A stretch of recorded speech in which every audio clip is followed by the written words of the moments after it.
Hello, everyone. How are you? Doing well, how are you? Nice trade deal yesterday. How are you feeling about it? Good. Biggest one ever made. What do you go to the conference today? Karen, you nice to see you, bro. Why? Yeah. Howard. The first of all, I take my respect. I often say I do know you're nice to see you. Oh, yeah. It is an amazing deal. I don't know if you get stories. There's some time to get the deal done. Well, so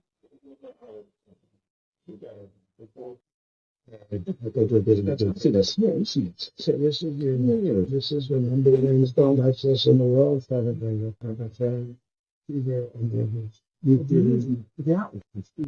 and that rough deal that the Fed. Yeah, it's a very glorious shot of the hardest gap in the world. They cut it. What is that doing over here? They cut it. They cut the cuts the hardest gap in the world. Probably what happened. I think. They're going on a pocket there. They go to the thing and they said 2% on it. There's a days of it. Marvelous. So you have to. I mean, the section is the line that's the center of it. Yeah. It was massive. Everybody. They thought they blind and know. I took me almost 15 seconds. You had to come right across because it's a long flight. It's very far away. So it's that you reported on it. Probably that was, if you look at it, it's probably was those hard after very long stuff. The hardest one for you and me. Yeah. But can you actually land? Can you get you can fly a helicopter, or is it? But you can't produce it. There are birds that fly around it. Okay. In the millions. In fact, I said, well, I say, yes, the birds fly, you just keep circling it. And there are millions of birds, and you have to cut it over there. You wouldn't last long, so it's almost too still. But the dream it is like a half an hour now. Yeah, people, they're 45 minutes. Well, just to get to that. It's so good. Yeah. It looks like it's close, but it's not close. It's like, wow. Yeah. It's really good thing.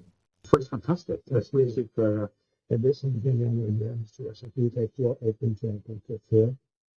And it's been the years. Just like the about you get this, you've got Robert Tree and Robert Farm. At the game, you're going to see that there's a believe what this up to the highest and that's 6 1 highest. Yeah. So you were often you do a lot of the reinforcement test. And the people are staffing. I know where they were. They were fucking they didn't want to live in the yeah. What's a beautiful place to yeah. The flag out here. They used to have a little call and see that thing. Yeah. They used to have a call that was shared in you. Okay. They have to work it out to get rid of the house. Yeah. That's beautiful, beautiful. Beautiful. You were some. Yeah,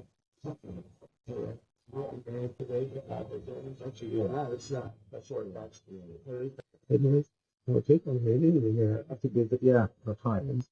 You got the dinner tonight. It's the cancer is invaded. There's the good efforts at the end of the end of the finale. Okay, and cold and withdrawal and everything. Yeah.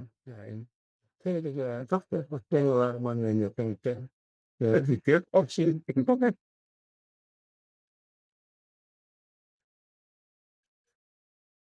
Well, and the great deal was made with UK. The Prime Minister did a great job. They've been trying to make that deal for 12 years, and he got it done. So everybody respects it. Going to be a lot of jobs to here, and great for America. And in terms of even the relationship, our relationship is unparalleled, but it keeps it even closer. When you're able to have a good trade.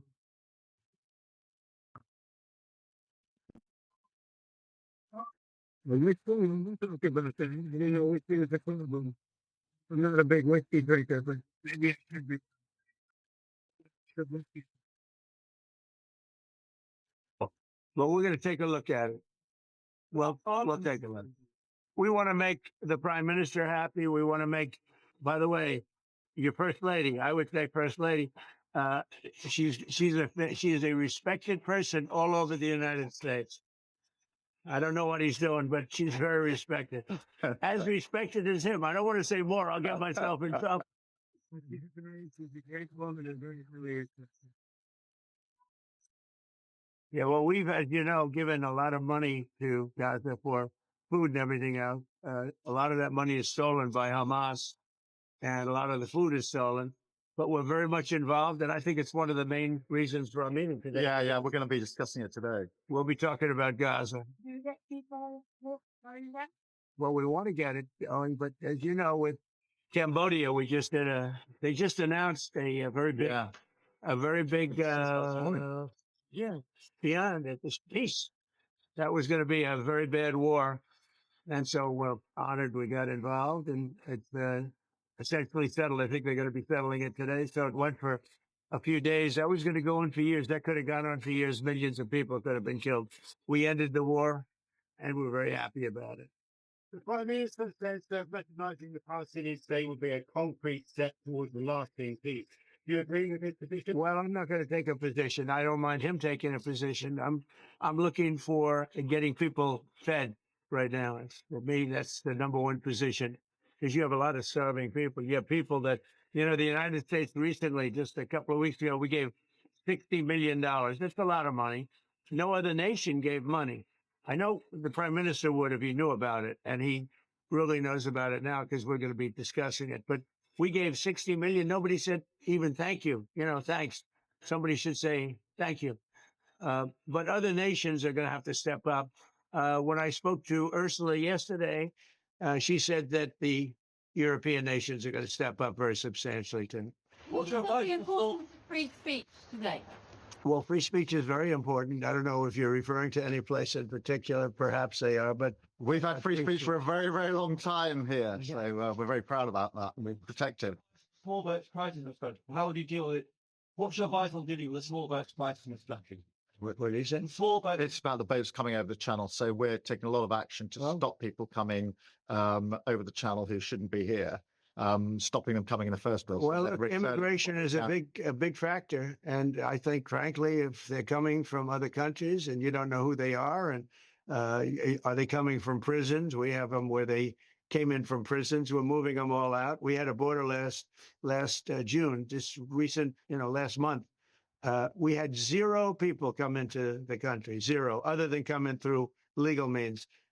If you're stopping immigration and stopping the wrong people, I give my hats are off to you. You're doing not a good thing. You're doing a fantastic thing. So I know nothing about the boats, but if the boats are loaded up with bad people, and they usually are, because, other countries don't send their best. They send people that they don't want, and they're not stupid people, and they send the people that they don't want. And I've heard that you've taken a much stronger stance on it. Yeah, we've done a lot of work stopping them coming. We just signed an agreement to return them, and we've returned 35,000, in fact, under the first year of this Labour government, of people who shouldn't be in this country. So we're very pleased that we're getting on with returning people who've got no right to be here. That's great. As somebody that loves this, I love this country. My mother was born as you know, my mother was born in Scotland, and it's an incredible place, a beautiful place. And if that be the case, I congratulate you. That's exactly, because, Europe is a much different place than it was just 5 years ago, 10 years ago. And they got to get their act together. If they don't, you're not going to have Europe anymore as you know it. And you can't do that. This is a magnificent part of the world, and you cannot ruin it. You cannot let people come in here illegally. And what happens is there'll be murderers, there'll be drug dealers, there'll be all sorts of things that other countries don't want. And they send them to you, and they send them to us, and you've got to stop them. And I hear that you've taken a very strong stand on immigration, and taking a strong stand on immigration is imperative.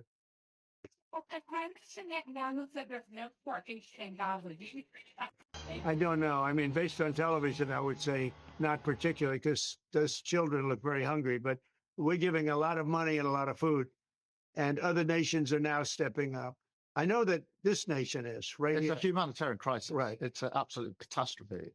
And nobody wants to see that. And I think people in Britain are revolted at seeing what they're seeing on their screens. So we've got to get to that ceasefire. And thank you, Mr. President, for leading on that, and also to just get more and more aid in. And again, America's done a lot on this. A lot of countries done a lot. We're now working with Jordan on getting direct aid drops in, but this is a desperate situation. Do you think Israel has done all it can to avoid significant catches with that? Well, I think nobody's done anything great over there. The whole place is a mess. It'll get straightened out, but it's a mess. They have to get food and meantime, get food and safety right now. And ultimately, look, Hamas did a horrible thing, and they paid a big price, but Hamas did a horrible thing. But I always said, when you get down to the last 20 or 10, they're down to 20. We got a lot of hostages out, and you helped us, by the way. Yeah. But we got a lot of hostages out over the last 6 months that I've been in. I've been in office for 6 months now. And these hostages have been, many of them have come to the Oval Office and they've thanked me so profusely. I said, you don't have to thank me. I did what I have to do. But I always said, when you get down to the final 20, they won't release them because that's like their shield. Very unfair. And so something's going to have to be done. And they were really unwilling to talk. But I've said that. Well, you'll get down to the final 10 or 20. It turns out to be 20. I thought that would be the number. I said, they're not going to be dealing with us. And, many of the hostages are now dead, you know that. And parents come up to me. A woman came up to me 2 weeks ago. She just wants her son back. And I said, how's he doing? My son's dead, sir, but he's with them. And we want the body. She wanted the body of this young boy, of her young, beautiful son, just as much as if he were alive. It was just as important. There was no difference. And it's a tragic situation, frankly. But we got a lot out, and now possibly the fight will have to be a little bit different. But they have totally changed now. They don't want to give hostages. Very unfair. You have 20 living people. In this case, living. You have many dead people too that they want to get a long time as well. Yeah, they have 20 living people, and I told Israel, I told Bibi that you're gonna have to now maybe do it a different way. Do you think a ceasefire is even possible, Mr. President?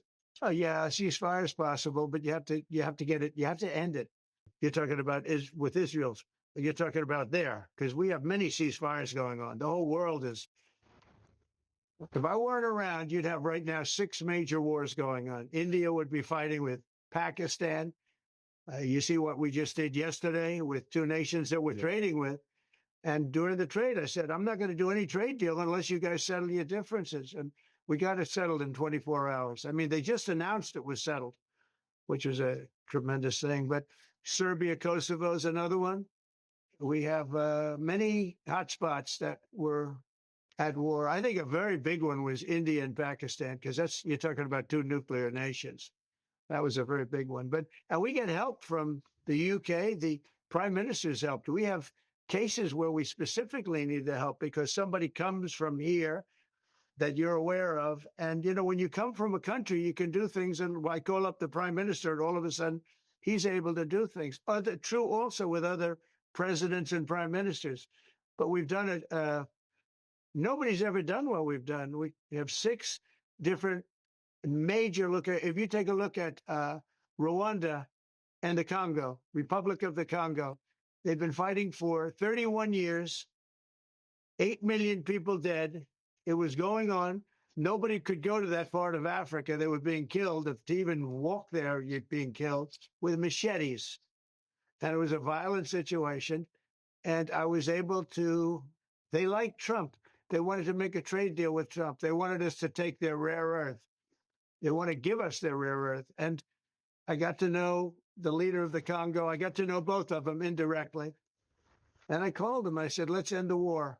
I don't want anything until you end the war. And we ended the war. As you know, the foreign ministers came up 2 weeks ago, and the leaders are going to be coming very shortly to Washington, Rwanda and Congo. I mean, that's another one that we did. So we've done a lot. It's an honor to do it. It's not hard for me to do it. And I use, not in all cases, but I use a combination of knowing them a little bit, or in some cases, knowing them a lot. I knew, the leaders of Pakistan and India, I know them very well. And, they're in the midst of a trade deal, and yet they're talking about nuclear weapons. I say, this is crazy. So I said, I'm not doing a trade deal with you guys. And they want the trade deal. They need it. I'm not doing a trade deal with you if you're going to have war. And that's a war that spreads to other countries. You'll get nuclear dust. We'll all get nuclear dust. When they start using nuclear weapons, that stuff blows all over the place and really bad things happen. So maybe we're being a little selfish when we want to save wars too. But we stopped a lot of wars, and it's a great honor to have done it. Thank you all very much. And we're gonna be talking inside very much about Gaza and the humanitarian aspects of Gaza. Yeah. I think. We're- Mr. President, what about Russia and Ukraine? You're talking about ceasefire. What's the latest? I would have said 5 times we would have had a deal. I've spoken to President Putin a lot. I got along with him very well, but 5 times, and every time 4 times maybe. But we've had discussions. You and I have had discussions. We thought we had that settled numerous times. And then President Putin goes out and starts launching rockets into some city like Kiev and kills a lot of people in a nursing home or whatever. You have bodies lying all over the street. And I say, that's not the way to do it. So we'll see what happens with that. I'm very disappointed. I'm disappointed in President Putin. I'm very disappointed in him. So we're going to have to look, and I'm going to reduce that 50 days that I gave him to a lesser number because I think I already know the answer what's going to happen. Okay? Thank you very much, everybody. We'll see you later.